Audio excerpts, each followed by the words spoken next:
Welcome to our 300th episode. 300 That times. That's crazy. it is. That means for over 5 years, every Friday, we have released a podcast. Yeah, a different one. Yes, I have never been so consistent with anything in my life. I'll agree with that. I am so proud. There's been times where you've been sick and still put something out. Because I would say, you feel terrible, you're running a fever or whatever, just put out like one of the old ones that got a lot of views or listens and put that out there. And you're like, no. There's been times at 3 o'clock in the morning, I'm like, oh, I didn't post a podcast. Yep. Just wake up, post podcast. Yep. So we are glad to have you here to Yeah. celebrate with us. Good job, David. Why? Because Because I was here? Yeah. All right. So we're going to talk about what we have learned Mm-hmm. in the last 5+ years. All right. So we're going to give you 300 tips in our 300th episode. Not. We just had like 1,000 people would turn it off right Yeah. then. Immediately. All right. In the last 5.5 years, Mm-hmm. you and I have experienced some changes in our blend. Yeah. And we'll continue to experience changes. Mm-hmm. That's one thing that we've learned. Just because you nacho doesn't mean that you're not going to have any challenges, obstacles, hurdles. It means you have the tools. And that's what we teach in the academy, the tools that you can use in your life, not just in the blend, Mm-hmm. to lower your stress. Yep. All right. One thing I've learned is your kids have babies. Did that come as a shock to you? No. Well, I think at the time it did, the time frame. Oh, yeah. Yeah. Yeah. We didn't think it would be as fast. Right. So we currently have a 3-year-old. Mm-hmm. I want to say step grandson, but grandson. Grandson. Yep. A 2-year-old Granddaughter. and a 1-year-old. Grandson. I'm ready for another one. What? I am. Let's give it some time here. No. But one of the things that I've realized through this is once a baby is brought in, Mm-hmm. that baby doesn't know I'm a stepmom. Nope. Doesn't know, doesn't care. They'll be told at some point. They'll figure it out if they're not told. Yeah. But Like, even she's not your real grandma. but even then it's like, okay, what does that mean? Right. So somebody's got to ascribe meaning to that. Right. So I remember one day Avery was holding sweet baby Layla. Mm-hmm. And I said, give me that baby. He said, you not blood. And at first I'm like, what? And then I'm like, he's right. And I said, I don't care. She don't know no different. Give me that baby. Mm-hmm.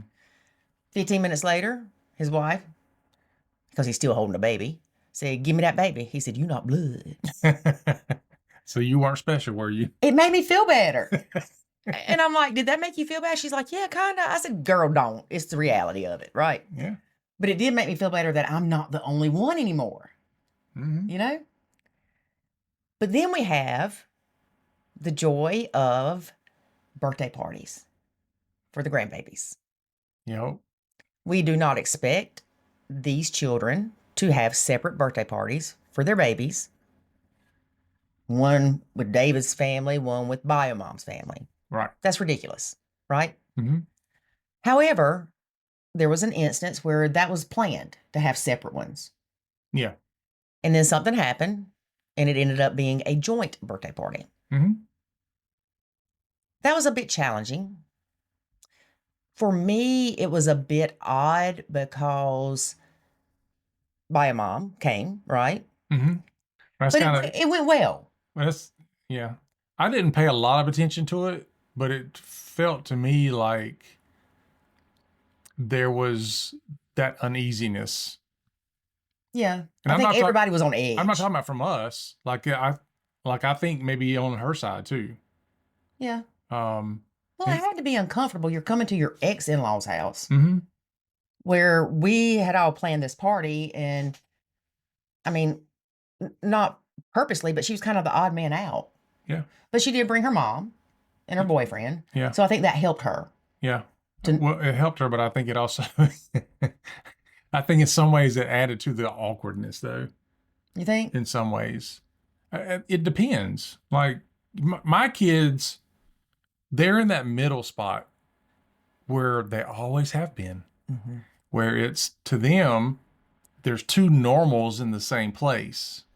Like all the people on the one side, normal. They normally see grandma. They normally see the boyfriend. They normally see mom. Then there's me and you, everything else, normal. Then you throw them all in the same place. That's not normal. Mm-hmm. And so it can put the kids in a position to where they don't know how to act or respond. Right. Because sometimes, and this didn't happen this time for us, but sometimes one parent might want more attention, Mm-hmm. or it might even just appear that way. Right. And now the kid is like, well, I don't want to not give attention to my mom because my dad's wanting more attention, or vice versa. Mm-hmm. Or, it's just, there's all kind of craziness that can come up when things like that happen. Right. And so the majority of people that were there were your family. Mm-hmm. Yep. And I think everybody, when I said it was on edge, I don't think that was the right word. I think it was on alert. Because I talked to your ex. Mm-hmm. And then after the fact, a couple of people that were at the party were like, we looked over there and you were talking to her. I know they act like it's, I don't know. Yeah. And why not? I mean, she's 2 feet from me, right? Yeah. I mean, I'm not that kind of person to just completely ignore you. Maybe. Depends. But that day, I just felt it in my heart to talk to her, right? Yeah. And it wasn't bad. But one thing happened that in hindsight, I'm like, I probably shouldn't have done that. You know how even like you go on a job interview, when you leave, you're like, man, I should have said this, I should have said that. Or even when we do podcasts, we're like, oh man, we left this out. Oh, yeah. So she made a comment that she wanted a corner piece of cake. And David's brother-in-law and I always fight over the corner pieces, even though there's 4 of them, right? Because we love icing. Just give us icing. We don't even want the cake. And she said, oh, I get a corner piece. I was like, nah, those are reserved for me and Jamie. And I didn't even think about it, right? Yeah. And For you, it's a joke. Right. And she said, well, there are 4. I said, yeah, 2 for him, 2 for me. But it was a joke. It wasn't a jab, right? And I even told the kids later, I said, I hope she doesn't think that was a jab. And if she brings it up, please let her know it wasn't a jab. Oh, I would have took it as a jab. I'd have been like, you selfish little. Well, that's fine. You can take it how you want it, but that's not how I meant it. Yeah. Right? Yeah. But also, during these past 5.5 years, Mm-hmm. we have had your kids move back in with us. Yeah. And just to clarify, for those of you who don't know us or haven't been around long, we've been blending for 15 plus years. So when you say 5.5 years, you're talking about as far as how long we've been doing the podcast. Right. Okay. These kids have came back and brought their spouse or their girlfriend Mm-hmm. and a baby. Mm-hmm. And it's been an adjustment. It's very different than it was before. Because I think they moved back in and they're like, this is still my house. Where to me, I feel like this is more my house now. Thank goodness. Took forever. Finally, I know. But not only that, honestly, I think if they were to come back by themselves, it would still be a little weird. Yeah, it had nothing to do with the fact that they were bringing people. Yeah, because I've made a comment before where you just get your life adjusted to them not being here, and then they come back, and then it's a complete readjustment all over again. It's like you miss them like crazy when they leave, but after a while, you get used to that. Yeah. And then when they come back, you're like, it's been about 3 or 4 days now. Where else you need to be? You're like that. Yeah. I miss them. I'm like, miss don't them. leave. I miss them too. It's not them. It's the dynamics change. It's the change in the environment and the expectation that I feel, even if it's not there. Like, for example, when my kids are here, I feel like I have to cater. I don't mean cater to them. Like I have to spend time with them. Mm-hmm. It's another task on my list now. I've got to make sure. That's a horrible way to say that, but okay. It is. I know. It's like, okay, now I need to make sure I'm spending time with other people that are here. I need to make sure that, the spare bedroom is kept up and they have what they need in there. I need to make sure that we've now got enough food for everybody, which you do most of that as far as making sure we have all that kind of stuff. But it just becomes, it becomes a difference of our daily life. Right. And you and I are the type that prefer planned out lives, planned out days. Not that we're not spontaneous, but we prefer to plan. Well, our spontaneousness is when we want to do it. Yeah. So, Yeah. like, if your mama calls or sends a text on Thanksgiving morning, bring ice, I'm like, no, I'm not going anywhere. You should have told me this before. Because that disrupt my plan, right? Yeah. Some people might be like, bring ice. How hard is that? Well, you don't understand. Yeah. That's a trigger almost for me. Mm-hmm. Because it's like, that wasn't in my plan. And it just disrupts things. Mm-hmm. So we have these kids moving back in. Yep. And for when Avery moved back in with Kay and Gideon, well, she was actually pregnant. Yeah. Avery's my oldest son. Yeah. And Avery and I, he was probably the most distant with me growing up. But it wasn't like that when he came back. Mm-hmm. So that was really weird. I'm like, he would say my name. He would acknowledge me, ask me stuff. It was just completely different in a good way. So I would say that relationship, even though he was gone that long, when he came back, it evolved into a better relationship. And I feel like I can talk to Avery more now than I ever could before. In fact, I think we talked more on our way home from the airport that night than I ever talked to him while he was here before he went to the Air Force. Yeah. He's a quiet child. He's a quiet child. And then there's Ethan. Ethan can seem to get away with a lot more with me. Don't know why. Yeah. He just does. So Ethan is one of the triplets. I have triplets. Yep. He's he's technically the youngest. Yeah. He's the last one they pulled out. Yeah. As you said that, I'm thinking it might be because he's got a little girl. Mm-hmm. The first girl, y'all, like, love her. Like, no girls in my generation. No. So when he's here, I can give him a little bit, I can give him a hard time too. We have that different relationship than Avery and I have. Mm-hmm. So if Ethan didn't clean off the high chair, and I'm like, dude, really? Are you trying to get ants in the house? You didn't clean off the high chair. His response is, oh, my bad, Lolo. Yeah. And that makes it okay. Yeah. He definitely has the water off a duck's back mentality. Yeah. About most things. Which in the past, pre-Nacho would have made me mad. Mm-hmm. Because he was just flippant about it. Like, it's no big deal. Don't worry. Yeah. And then Branson came back recently with he's the oldest triplet. Yep. He's the oldest triplet with his girlfriend and their baby. Mm-hmm. And Branson had an issue with our dogs. Mm-hmm. I guess they all have had issues with the dogs. Avery didn't like them. I've had issues with the dogs. I had issues with the dogs. But Branson's more vocal about those things. And so there was an instance where Branson complained about the dogs and criticized my parenting. Your fur parent. Of my puppies. And it upset me. And he said something that was a huge trigger. Mm-hmm. He said, I'm not the only one that feels this way. And he hugs the brothers. We all do. And that reminded you of all that in the past where they were ganging up on you. Yes. In the beginning. And of course, that discussion didn't go very well. But I do remember saying, well, you don't have to be here. Which is true. Yeah. It wasn't true when they were kids. Right. It is true now. And it's not that we don't want them there. But I had told David, I said, I probably really shouldn't have got the dogs because it makes things more complicated. He's like, it doesn't matter. We have the dogs.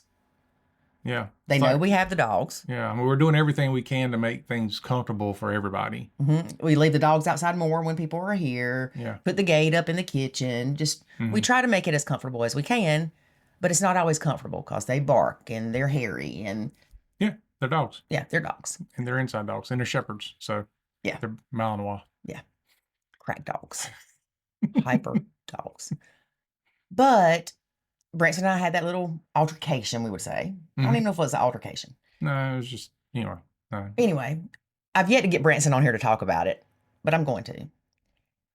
So after that happened with Branson, I think it was like the next day they were leaving or something. Mm-hmm. And I was still a little upset, trying not to let it consume me or steal my joy, right? All right. But I was still a little bothered, and he talked to you about it. Mm-hmm. But he was confused. yeah, It's like, why did that bother her so much? And I had to explain it all. So yeah, he was like, oh, okay. yeah. I still don't think he gets it because it wasn't him. You know what I mean? Yeah. Until you live it yourself. Yeah. Well, it's like you can understand it, you just can't feel it. Right. So I remember they were leaving the next day or something, just going somewhere, and he hugged me, and I'm like, things are okay. Mm-hmm. We can talk about this later, but things are okay. Well, that's one thing I've realized as the kids get older is they are, because they're older and more mature, they're able to look at things a lot differently. If they were kids and that had happened, then the time in which it took that to be okay again would have been drastically extended. Right. Right. So as they're older, they look at things and they give it the proper emotional weight and the time frame, and they're like, she may have been having a bad day or whatever. They're able to process things and cope with things much better than they used to. Well, they're able to try to see the other side. Mm-hmm. And recently we had Rafi Billick on here talking about communication. And one thing he said that I really, really liked was when you're not willing to see the other person's side or hear it Mm-hmm. or consider it, you're putting a limit on that relationship. Mm-hmm. So you're putting up a barrier. Yeah, you're just closed-minded. Right. So anyway, all that's happened with the kids, right? So now Branson's in Florida. They didn't stay here long. They moved to Florida with her family. Mm-hmm. Ethan is in Charlotte. Mm-hmm. His baby girl and her mother are still in Georgia. Yep. And Avery and his wife and crazy little Gideon are just right down the road. Yep. I do wish they were closer, all of them. I was going to say, Avery is close. Yeah, but I mean, I wish. Yeah, they all were. Like, I want a compound. Not where they can, like, see everything we do, but, where you get, like, everybody gets 4 acres of land. Your house has to be built in the middle kind of thing. Well, I said something to Branson the other day. I don't know that you heard it, but he said something like, "Hey, I missed you, Dad," because he's moved to Florida and hadn't seen him in a few weeks. It hasn't. It's been a month. He recently moved to Florida, so yeah, it's not almost 2 months. Yeah, but it's not like it's been right a long, long time. So anyway, he's like, "I miss you, Dad," and I said something to the effect of, "I just want to let you know that you destroyed my dreams." And he was like, "What?" And I said, I had always envisioned that all of y'all would be close enough to where, once a month we could get together, have a cookout or something like that. And I said, and then you go and move all the way to Florida. Mm-hmm. I said, you completely destroyed my dreams of what I thought it might look like. Yeah, because we had talked about that. Yeah. At least once a month, if not every other week, Sunday dinner. Mm-hmm. Everybody just come hang out for a little bit. Yeah.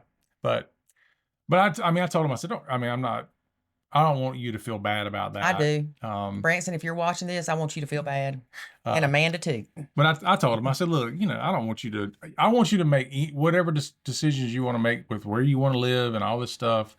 I don't want to be the type of parent that wants to control or hold my kids in a certain area or a certain vocation or anything like that. Like, go do you, I'll be fine. Because I think I see that often, like parents don't want to let go.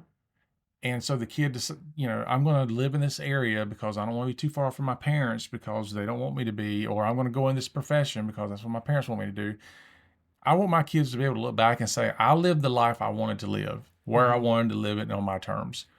Not, I wasn't able to do anything until my dad passed away. See, I think I have a different view on it because I only have one kid. Maybe you do. And I want him to be close to where when he gets married and has kids that I can be a big part of their life. Well, what you want and what they feel like is a requirement of them may be different. Like, I don't think Jackson feels like he's required to do what you want. Right, right. Like, I want him to live here forever. Jackson's like, yeah, but. Mm-hmm. I think that's the difference, where some kids literally feel like they can't get out from under their parents for Right. whatever reason. Yeah, because it'll hurt them too much, or Yeah, it hurt their it's feelings guilt. or whatever. Yeah, there's all kind of stuff about that. But I've heard that a number of times where people says, now that my parents have passed away, I can finally live my life. And I'm like, oh gosh, Yeah, that's a bit much. really? Like, okay. Well, your cousin was talking at your grandmother's funeral Mm-hmm. to us the other day about how his kid, one moved to Maryland, and now the other one is. Yeah. And I was like, oh my gosh, because they've got grandbabies. Yeah. And he said, I want them to be happy. Yeah. That's the emotionally intelligent answer. Right. So good job to him. Yep. Because I'm like, no. Yeah, it's not like I want it, Right. but I'm not gonna pitch a fit. Like, I didn't want Branson to move to Florida, but I didn't try to stop him either. Like, I want you to make that decision. Right. Because I think with them being so distant, I know you feel this way because I do, that I feel like I'm not going to have a relationship with their kid. It'll be different. Yeah. Yeah, no doubt it'll be different. Yeah. Because they won't know us as much. Mm-hmm. But anyway, 5.5 years we have been doing this. And I was thinking back, like, what was our most memorable podcast? And I'll be honest, y'all, it's hard for me to remember these podcasts. I think so. You can remember 299 podcasts? No. Sometimes people will say, oh, what podcast talks about whatever? I'm like, I don't know. Yeah. Go use the search function. Yeah, that's why there's a search function. Yeah, because you can type in biomom, whatever, and it'll pull up those podcasts, right? Mm-hmm. So I have to say, though, David, the one that probably sticks out. Oh, there's several now that I'm thinking about I know exactly which one you're going to go to first. Which one? The one where the girl sings the Oscar Mayer song. That was my first one. That was my first one. And I know the second one too. Okay, well, the first one, this girl had actually had some very bad issues with a stepbrother. Mm-hmm. And you looked up and found out that she could still file charges. Yeah, the statute of limitations had changed. Yeah, and she contacted me a year and a half later and said she did. Oh, wow. So that was amazing. But then the second one. Second one had to be whenever I made the comment to somebody who had tried to commit suicide. I shouldn't laugh. I'm not laughing at that. I'm laughing because of the comment. And as they were telling the story, and I made the joke, I said, well, they say what doesn't kill you makes you stronger. And your face was like, oh my God, that came out of your mouth. And the person we were interviewing was like, no, he's right. And I felt like, I am so sorry. I felt like, I mean, it is a sensitive topic, but I felt like she was at a place where she would appreciate your humor. Right. Yeah. I really shouldn't have any wrinkles the way that you make me do that a lot, because at least once a day you say something, I'm like, or shouldn't have any wrinkles. Well, yeah, but you do have the 11s because you often look at me like, yeah, with that mad face. It's not mad face. Yeah. Well, see, if you look at anything that plays music, the pause button is 2 lines. That's the pause button, 2 vertical lines. You have that pause button right between your eyes. And so when I see that, I know that is a visual indicator for me to pause whatever I'm doing. And that's why I am not getting Botox, because he needs to see the pause. It's like, all right, just a bit. But I have to say, every single person that we have had on our podcast, I consider a blessing. Oh, yeah. We have formed relationships with a lot of these people. Mm-hmm. And one thing that's hard for me with doing Nacho Kids is sometimes I care too much. I get too attached. You do. And often I find myself wanting better for them than they want for themselves. You do that too. And I have to step back. They have to want it. I can't help you if you don't want it. Mm-hmm. So out of 300 podcasts, we hope that we have helped at least 300 people. Yeah. Yep. And the good thing is we have many, many, many, many more to Mm-hmm. come. So we don't plan on stopping anytime soon. No. And we're getting bigger and better. Yeah. We're doing videos. I was watching another podcast this morning. Well, I guess it's a vodcast since we're watching it. And the guy was talking about finding your why. And he talked about how the people that make the biggest impact is because they went through something that they don't want other people to have to go through. That's my why. Yep. And so that's the purpose. When people ask, well, why do you do what you do? Because we want to help others avoid a lot of the things we went through, and certainly avoid having the disastrous outcomes that we so often see for those who don't seek help. Right. We want to help the step parent not ride around for 25 minutes avoiding going home. We want the step parent to not feel alone. Mm-hmm. Don't know how many times I sat on that front porch in that rocking chair just crying, like, oh my God, what have I done? And I felt alone. That was one of the worst things. Mm-hmm. And you're not alone. There are billions of step families. And every day there's more and more. And so our goal and our why is to help you have a better blended family life. Yep. And a side effect of that is you just have a better life, period. Mm-hmm. Because the secret is this stuff works on everything. It does. But I ain't gonna tell nobody that. Well, I've said it before many times. I nacho Walmart because it causes me stress. Like I will order paper towels to go pick up rather than going in that store. Mm-hmm. Stresses me out. If I go to a drive-through and it's crowded, Lori don't like to wait. Not very patient sometimes. I'm gone.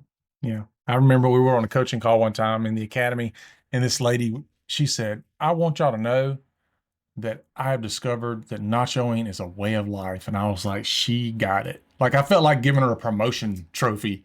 Like, you got it. He was the first member of our academy. Yep. Yep. So. And see, I'll never forget these people. Mm-hmm. And oftentimes I want to go back and go, Dawn. how are you doing? That's her name. Dawn. We're not going to tell you her last name. No. She's from Wisconsin, though. But, I want to reach out to these people and be like, how are you doing? And we've had people message us and say, I want to reach out to so-and-so that was on your podcast. Mm-hmm. And one lady I messaged and I said, somebody's wanting an update. She said, I left my husband. He's a cheater. I'm like, yeah, we might not want you back. That's a quick update. But there goes to show that some of her step family issues may not have been step family issues. Right. Yeah. Which that's a whole other topic. Yeah. And sometimes having those guests on our podcast, they're able to reach somebody that we can't. Mm-hmm. Yeah, because everybody's got a story. Yep. It's also an opportunity for them to do their part in helping other people, whatever that might look like. Right. Because our story may resonate with this section of people, whereas somebody else's story may resonate with another section of people, because everybody has different lives and experiences. Like the one that we recently interviewed where she had to take care of the bio mom while she had cancer and she passed away. Like that's a story that we can't tell. Mm-mm. And we certainly can't help people through that. So she is uniquely qualified to help people through that process. Right. And she's awesome too. Yeah. I know she didn't want kudos for doing that because she didn't do it for kudos. She didn't do it for the pat on the back. She did it because that's what her insides told her to do. Yeah. Her heart. All right, y'all. We're not going to keep you. Yep. We're going to wrap it up. But next time, guess what? It'll be 301. Yes. All right. Remember, life is good when you nacho.